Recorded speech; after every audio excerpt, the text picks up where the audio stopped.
जिया तेज मार देलही जोगे रानिया जिया तेज मार देलही जोगे रानिया जिया तेज मार देलही जोगे रानिया जिया तेज मार देलही बिचरहिया में छोड़ के अकेला बिचरहिया में छोड़ के अकेला भरोसा उतार देलही आगे जोने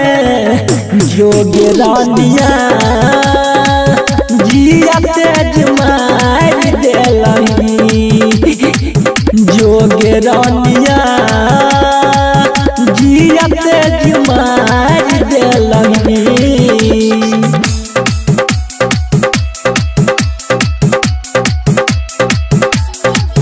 Music by DJ रानिया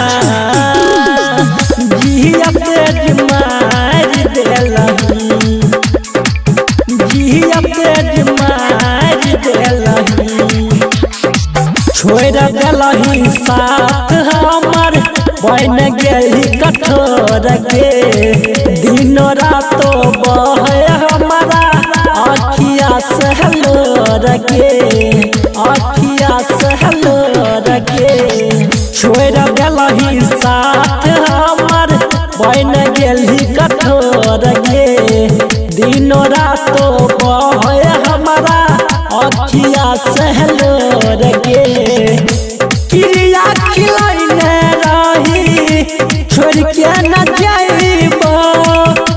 क्रिया खिलैने रही छोड़ के न जाइबो बोल के बिसार देलही आगे जोगे रानिया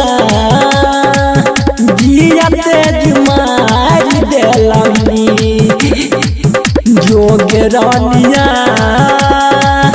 जिया तेज मार देलही साक्षी रिकॉर्डिंग स्टूडियो सोनामुखी बाजार।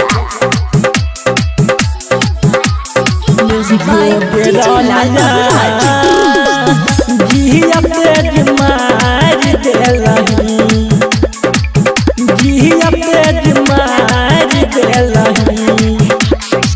बचपन के रिश्ता तोड़ के